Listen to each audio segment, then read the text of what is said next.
Mater, fiat voluntas tua. En el nombre del Padre, y del Hijo, y del Espíritu Santo. Amén. Lectura del Santo Evangelio según San Lucas. En aquel tiempo se acercaron a Jesús todos los publicanos y los pecadores a escucharlo, y los fariseos y los escribas murmuraban diciendo: Ese acoge a los pecadores y come con ellos. Jesús les dijo esta parábola. Un hombre tenía 2 hijos. El menor de ellos dijo a su padre: Padre, dame la parte que me toca de la fortuna. El padre les repartió los bienes. No muchos días después, el hijo menor, juntando todo lo suyo, se marchó a un país lejano y allí derrochó su fortuna viviendo perdidamente.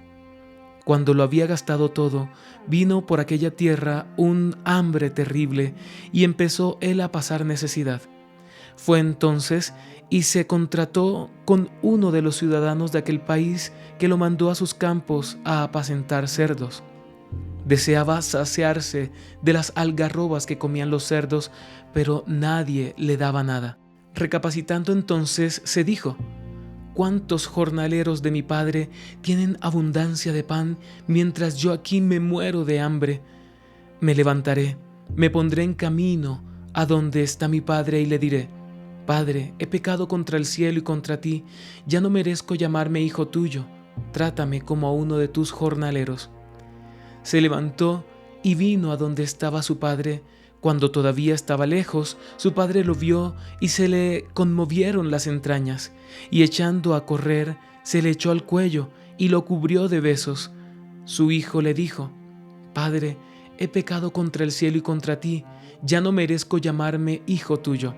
Pero el padre dijo a sus criados: Saquen enseguida la mejor túnica y vístansela, pónganle un anillo en la mano y sandalias en los pies, traigan el ternero cebado y sacrifíquenlo, comamos y celebremos un banquete, porque este hijo mío estaba muerto y ha revivido, estaba perdido y lo hemos encontrado.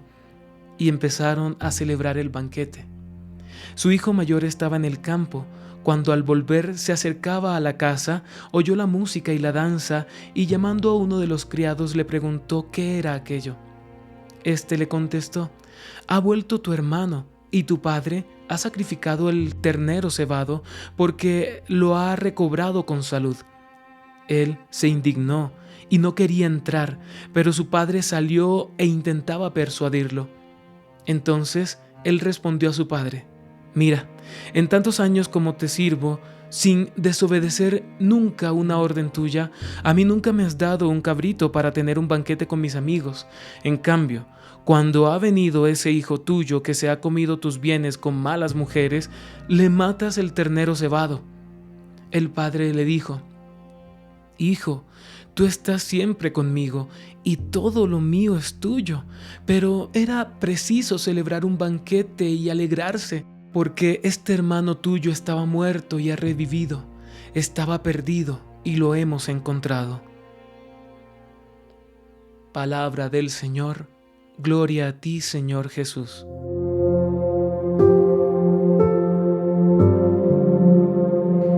En el Shema de hoy, la liturgia nos regala el hermoso pasaje del Padre Misericordioso o el Hijo Pródigo, un pasaje lleno de mucha luz de Dios ante nuestra duda: ¿Dios me castigará por mis pecados? Sin duda, hay muchos pasajes sobre el castigo divino infligido a un pueblo pagano o a su pueblo escogido, Israel, o a una persona específica, a manera, en algunos casos, de amonestación, en otros de escarmiento y en otros con la severidad de la justicia por los pecados y la infidelidad cometidos, pero no sin antes avisar de lo que les acarrearía dicho pecado. Pero también vemos muchos pasajes que hablan de la misericordia infinita de Dios, los cuales son la mayoría. La mayoría de textos hablan de la misericordia de Dios con su pueblo infiel. Es el atributo divino que más se hace visible ante la humanidad, aunque la justicia nunca sea ausente de la mirada divina. El Evangelio de hoy es un testimonio que da el Señor en forma de parábola sobre lo que se podría considerar el retrato de la vida común del cristiano hoy día, con el que Dios ha tenido mucha misericordia y se ha reservado hasta el día de hoy el castigo merecido, haciendo imperar su misericordia y amor con sus criaturas, aquellas que, diciendo que aman a Dios con sus labios, con sus obras muestran todo lo contrario. Pues bien, tú y yo somos puestos en el lugar del hijo menor de la parábola de hoy. Nos dice Jesús que el hijo menor se atrevió a pedir la parte de su herencia. El reclamar la herencia está dada después de la muerte del poseedor de los bienes, que normalmente es un progenitor. Y nos dice el texto que el hijo menor la pidió. El detalle de que haya sido el hijo menor y no el mayor es muy importante e interpelante, pues el hijo menor en muchas ocasiones es el más cuidado, amado, el más preciado. A los hijos menores son a los que más se les da lo mejor, pues normalmente son los que más gozan de la prosperidad familiar, ya que los padres han hecho un camino de adquisición de bienes y estabilidad económica que no les toca desde el inicio a los hijos mayores. El hijo menor es como el hijo consentido de la familia por su pequeñez, fragilidad e indefensión, y cuando crecen quedan con este bello estigma, entre comillas, en la conciencia de sus padres. Por eso, aunque siendo grandes, siguen siendo considerados de tal manera. Ahora bien, para Dios tú eres ese hijo menor, consentido, amado, tenido siempre en cuenta, y ante quien Dios está siempre presente para cuidar, para dar la mano y hacer pasar el charco. Eres mimado por Dios por ser un hijo pequeño. Mas esta pequeñez se desdibuja al desear la muerte del padre, al pedirle la herencia, como ya decíamos. Esto genera un dolor muy fuerte en el corazón del padre, pues la herencia representa la vida del padre en términos de bienes materiales, y el pedirlos para luego malgastarlos es tomar la vida del padre para echarla a los cerdos. Lo mismo en la vida cristiana. Cuando pecamos, tomamos la vida de Dios en nosotros y la echamos a los demonios para que hagan con él lo mismo que hicieron con Cristo en la cruz. El hijo menor de la parábola tuvo una tentación: vivir algo diferente a lo acostumbrado, vivir la vida libre, conocer el mundo fuera de los límites de la casa de su padre. Y he aquí la misma tentación de Satanás a Adán y Eva, pues el maligno solo sabe reiterar, se repite todo el tiempo: si comes de este árbol, tendrás acceso al conocimiento del bien y del mal y serás como Dios. Pues bien, la tentación fue dada: si pides tu herencia, tendrás acceso al disfrute de la libertad total y serás grande. El problema no está en la tentación, hermanos, sino en lo que hacemos con ella. Y en una tentación confluyen muchas razones lógicas que el maligno nos pone para que caigamos. En este caso, era lógico pedir la herencia e irse a conocer la, entre comillas, libertad, pues era el hijo más cuidado y preciado, y por ello el padre no se la negaría. Por eso, hermanos, es importante no dialogar con el demonio, porque el demonio siempre va a tener razones lógicas para hacerte caer en dicha tentación, porque el demonio goza de esa gracia que Dios desde su creación le dio, de esa intuición mayor a la del ser humano. Ellos tienen la posibilidad de tener una intuición lógica, y por lo tanto el demonio con esa intuición lógica te va a seducir para que lógicamente, dentro de las razones de lo dado ante el pecado, tú digas: ¿por qué no? Tiene todo el sentido, hagámosle, como decimos coloquialmente. Y volviendo a la reflexión en torno al hijo pródigo, podemos decir que tomando el fruto del árbol prohibido y comiendo de él, haciendo la voluntad de Satanás y no la de Dios, aquel hijo se enfrenta a la realidad de la paradójica muerte en vida de su padre en su corazón, para darle esa vida preciada de su padre a una mala vida en el mundo. Se hace entonces aquí, hermanos, un intercambio de vidas: la vida del padre amoroso por la vida de otro padre, uno que es despreciable, maligno, pervertido y pervertidor, condenador.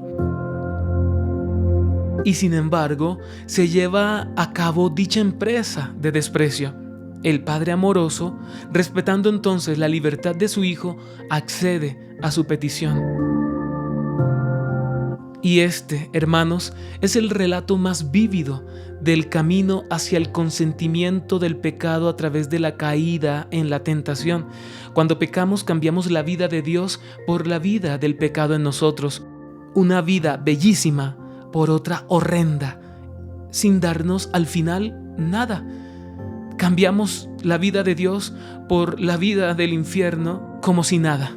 El Padre Dios, que nos da como herencia la vida de su Hijo, que es en última su misma vida, la damos a los verdugos para que éstos nos den unas cuantas monedas, como Judas. Nuestro pecado, aunque leve, es pecado, hermanos, y ofende a Dios. Muchas personas dicen: tranquilo, es un pecadillo, es un pecado leve, Dios no se va a poner triste o bravo por ello. Es la voz del seductor infernal. Lo mejor allí es exclamar en una forma de exorcismo como Jesús a Pedro: apártate de mí, Satanás, pues no piensas como Dios, sino como los hombres. Y aquí, hermanos, vemos y damos respuesta a aquella pregunta que da título a nuestro Shema del día de hoy. ¿El Dios, nuestro Dios, es un Dios castigador? Yo te podría decir que sí y no. Dios castiga cuando reiteramos y vivimos en el mismo pecado ante el aviso, ante el reclamo, pero también ante la voz misericordiosa de Dios que nos libra, que nos aparta, que nos toma, que nos dice: cuidado, no lo hagas. Ante ese camino reiterativo, y siempre allí Dios, en medio de su novedad, recreándonos, renovándonos, dándonos nuevas oportunidades, Dios allí nos dice: no lo hagas. Y nosotros, en nuestra obstinación, seguimos ofendiéndole, pues Dios nos castiga para que volvamos a Él, porque el castigo en Dios no es una realidad de maldad, no es una realidad mala en sí misma, sino que el castigo en Dios es una manera de purificarnos para tenernos siempre cerca a Él, en su corazón, en su casa. Y por otro lado, el no como respuesta a esta pregunta está dada en cuanto que Dios es misericordioso y amoroso, y en Dios el castigo, como ya lo dije, no es para la muerte o va en detrimento del alma humana, sino al contrario. El castigo en Dios permite la purificación para la recreación de la vida humana en lógica de el camino o la peregrinación hacia la eternidad. A pesar de todo, el Padre nunca deja de esperarte, hermano, y que recuperes su vida en ti. Es decir, que vuelvas a sus brazos para restaurar en ti su vida y tu estatus de hijo menor, del más amado, el más deseado, el más esperado. Hermanos, Dios es Padre misericordioso. Él no tiene en cuenta tu pecado si es que en tu corazón está el verdadero deseo de arrepentimiento y contrición. Dios solo te espera con los brazos abiertos para amarte más, para amarte hasta el extremo de volver a darte toda su vida para que sepas que Él existe y te ama. Por eso exclama el profeta Miqueas: ¿qué Dios hay como tú, capaz de perdonar el pecado, de pasar por alto la falta del resto de tu heredad? No conserva para siempre su cólera, pues le gusta la misericordia. Volverá a compadecerse de nosotros, destrozará nuestras culpas, arrojará nuestros pecados a lo hondo del mar. Y el Salmo 102 nos dice: Él perdona todas tus culpas y cura todas tus enfermedades. Él rescata tu vida de la fosa y te colma de gracia y ternura.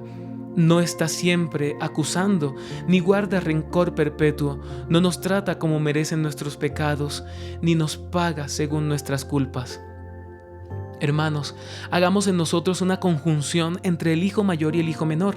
Esto es, del hijo mayor quedémonos con la fidelidad y el permanecer en la casa del Padre a pesar de todo y lo que fuere. Que nuestro deseo sea servir, adorar y amar a Dios en todo para darle la mayor gloria.